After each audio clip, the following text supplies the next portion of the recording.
আর যদি সুধা আমার কাছে না ফেরে, তাহলে আমি মনে করবো এই সবটা মিথ্যে, এইসব, এই মন্দিরের কাজ, এইসব সব মিথ্যা। তুমি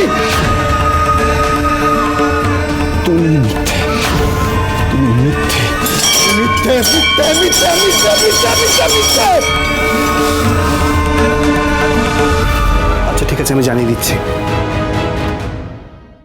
জেঠু, অমলদা বললো দাদাভাই মন্দিরে গেছে। ঠিকই করেছে। একমাত্র ওর প্রার্থনাই সুধাকে সুস্থ করে তুলতে পারবে। একজন স্বামীর কাতর আকুতি ঈশ্বর কিছুতেই ফিরে দিতে পারবেন না,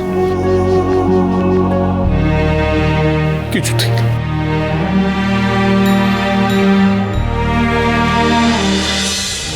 আমার সুধার সঙ্গে উনি খারাপ করেছেন, তাই পাচ্ছি না ওনাকে ভরসা করতে। আর কেন কেন সব সময় ভক্তকেই মাথা ঝুঁকিয়ে রাখতে হবে? কেন তার বিশ্বাস চলতে পারবেন না?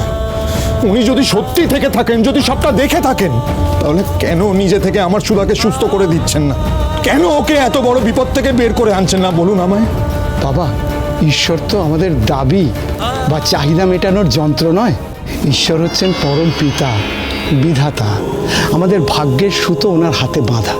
তাই মাঝে মাঝে উনি আমাদের পরীক্ষা নেন, ভালো করে বিপদে ফেলেন, কঠিন পরিস্থিতির মুখে ফেলেন। এটা পরখ করে দেখেন তোমাকে যে অমূল্য সম্পদ উনি দিয়েছেন তার মূল্য তোমার কাছে ঠিক কতটা। তাই হয়তো উনি তোমার ভালোবাসার আর ভক্তির পরীক্ষা নিচ্ছেন।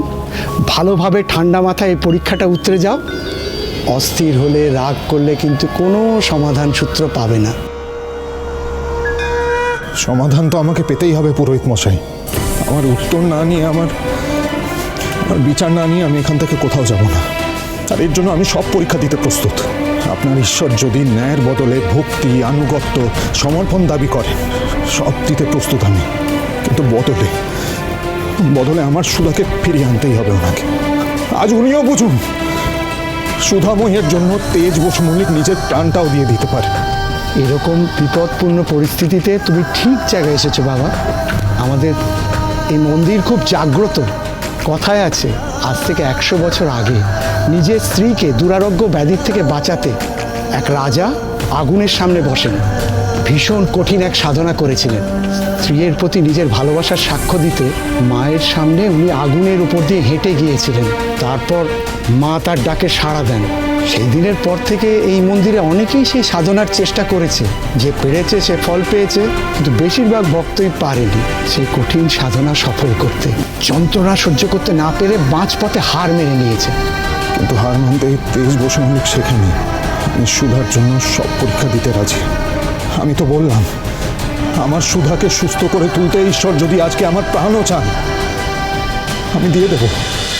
শুভ বিবাহ প্রতিদিন রাত 10:30টায় স্টার জলসায় ও জিও হটস্টারে।